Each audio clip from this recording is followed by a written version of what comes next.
I awoke with a shuddering gasp, torn from oblivion's embrace. A suffocating weight pressed down upon me, as if the very air sought to drown me. My limbs felt like lead, my mind a shattered mirror reflecting only malformed memories. Slowly and unwillingly, awareness crept back. I lay sprawled on a barren wasteland, so devoid of warmth or life, and felt abandoned by the world itself. My fingers clawed weakly at the ground, sifting through cold ash and brittle bone. The wind shrieked through the jagged chasms, a ceaseless wail that echoed in the hollow spaces of my thoughts. The taste of dust and death clung to my lips, bitter and choking. I forced myself upright, muscles protesting every movement.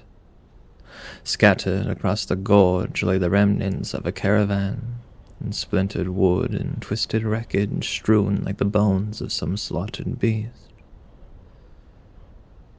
Above, a sickly gray sky cast neither warmth nor shadow, only a dim, perpetual light, the last breath of a dying sun.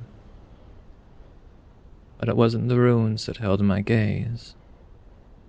It was my own skin, pale and drawn, etched with unusual runes that writhed as though alive. Their faint glow pulsed in time with something deep within me, a rhythm not unlike that of a dwindling heartbeat.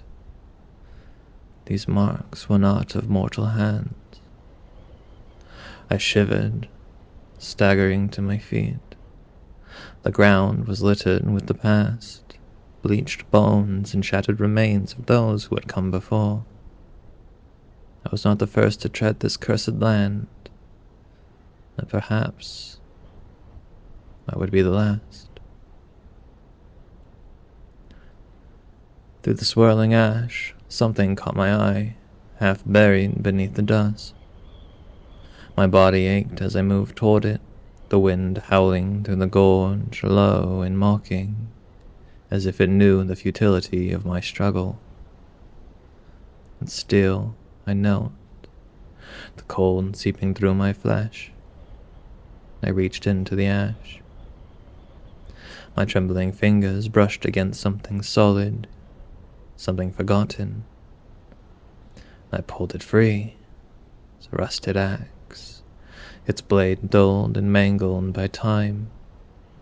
The iron, pitted and scarred, bore the marks of countless battles. The handle, brittle and rotted, seemed to have long forgotten the hands that once wielded it. I turned it over in the pallid light, feeling its weight and drag at my soul. It was crude, barbarous, yet something familiar, a revenant of some long-lost past, perhaps. I had wielded such weapons before. The memory slithered through my mind, distant but undeniable. The metal hummed faintly, heavy with the echoes of ancient bloodshed. In this desolate world, it was all that stood between me and the unknown. I scanned the wreckage again, unease prickling at my spine. Amidst the twisted remains of the shattered cart, another glimmer caught my eye. It was darker, duller, yet no less significant. I stumbled toward it, breath ragged, throat dry as dust. My fingers, stiff, dug through the debris until they closed around something cold.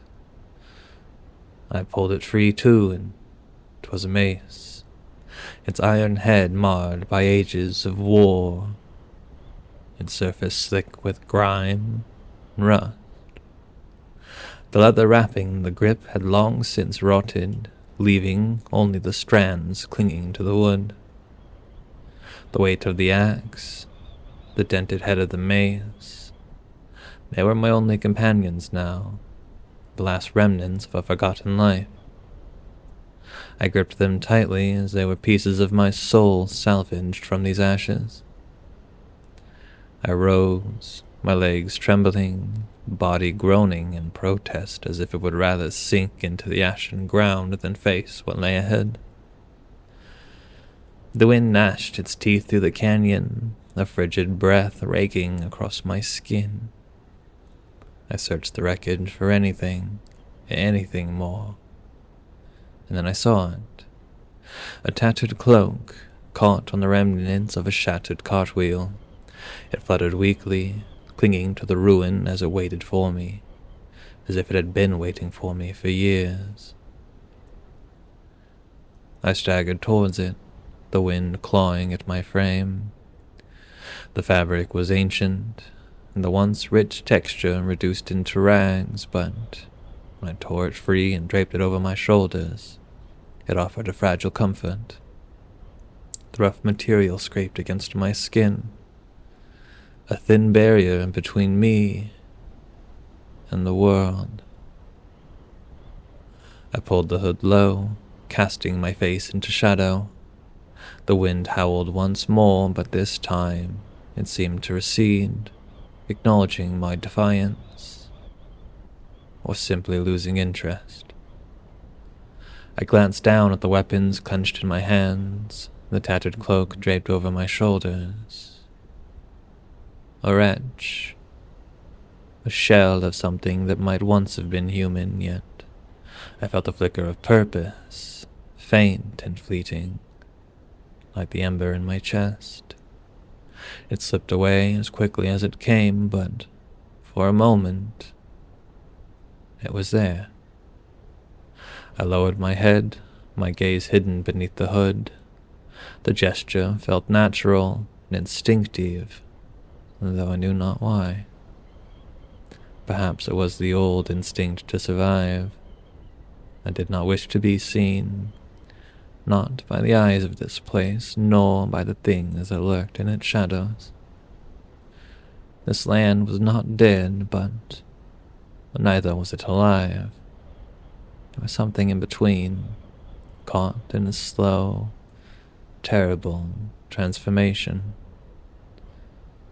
It watched. It waited. So too must I. From deep within the wind's cruel breath, I felt it. Eyes, cold, unblinking, dragging across my skin like unseen claws. I was being watched. A presence loomed beyond my sight, ancient and indifferent, observing me with a detached amusement that sent a chill through my spine. I turned slowly, scanning the jagged landscape.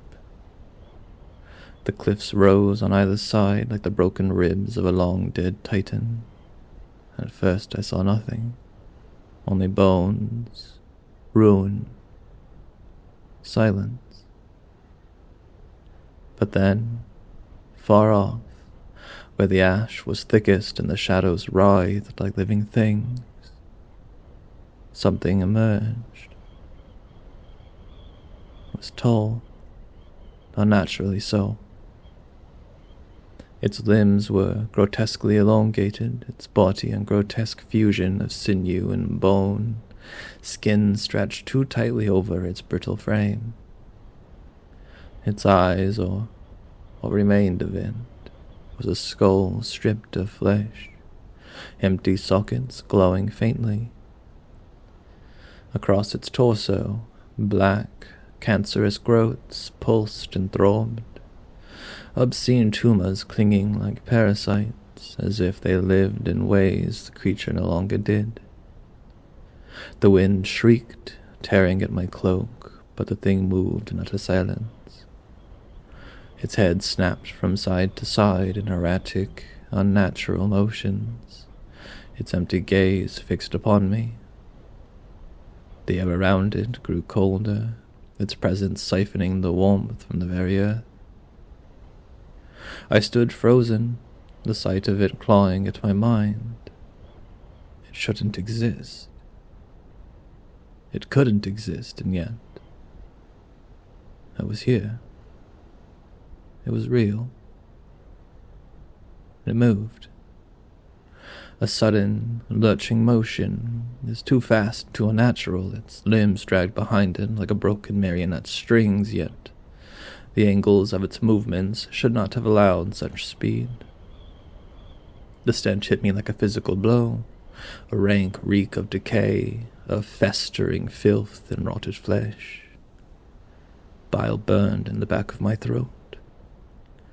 Instinct drove me, and I raised the rusted axe. The weight of it pulled at me as though it longed to drag me into the abyss alongside this thing, but I held firm. My fingers trembled on the splintered handle as the creature closed in, and it struck. A sinew-wrapped claw slashed towards me, too fast to track. I twisted away, feeling the icy burn of its passing scrape my cheek. My heart hammered against my ribs, and the wind screamed in my ears, and I swung. The axe bit deep into the creature's shoulder with a sickening crunch of bone, but it did not fall. It jerked back, dragging the embedded weapon with it, its hollow gaze burning into me. One of the bulbous tumors on its chest ruptured, spewing a thick, black bile that splattered against the ground.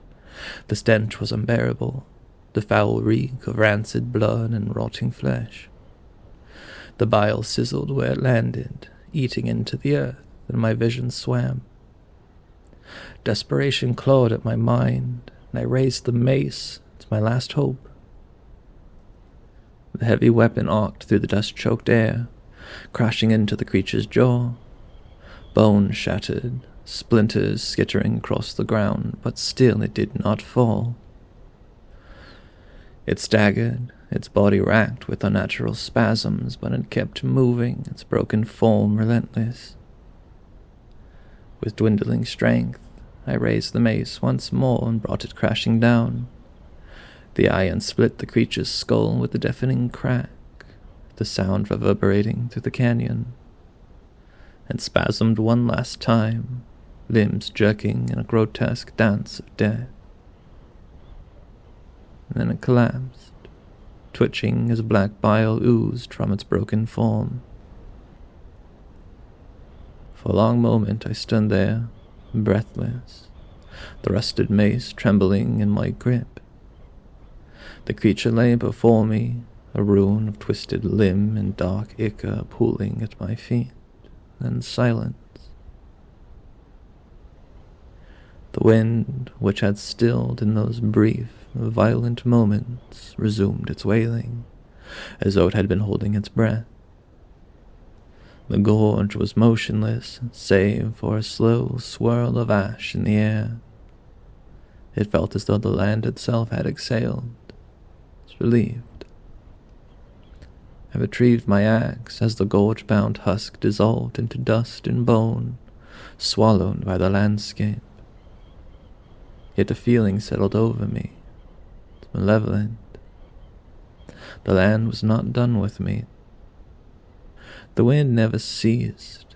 It howled through the cliffs, not with the monotonous persistence of nature, but with something closer to sentience, each gust ragged like the final exhalation of a world abandoned to madness and decay. It wove its mournful dirge into the very fabric of the land. And I pressed forward, step by step, each movement an agony. Fatigue gnawed at my limbs, my body carrying a burden I could not name. I didn't know why I walked, nor where I was going, but the gorge pulled at me, a dark current beneath the still waters, dragging me towards something inevitable and something terrible. The weapon hung loosely in my grip, the axe still slick with the clotted filth of the husk. Its body had crumbled to dust, yet its stench clung to my skin, foul as the sealed tomb. The ground shifted beneath me, subtly hostile, spilling loose stone and ash as though trying to shake me off, spit me out, or swallow me whole. Questions dug at my mind like unseen vermin. Why this place?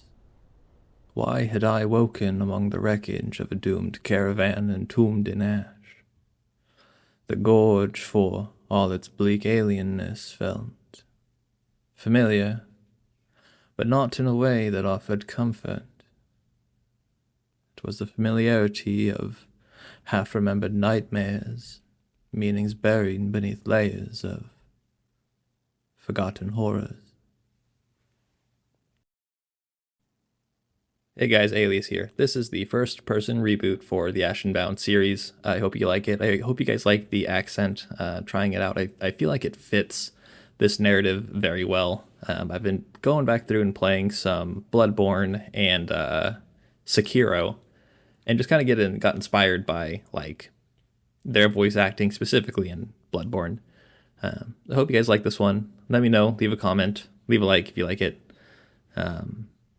This will be more episodic than before, and that'll give me more of an ability to kind of focus on what I'm narrating and writing instead of trying to get this like 2.5 hour block put out every week. I hope you guys like it. Let me know. I'm rambling. Okay, bye.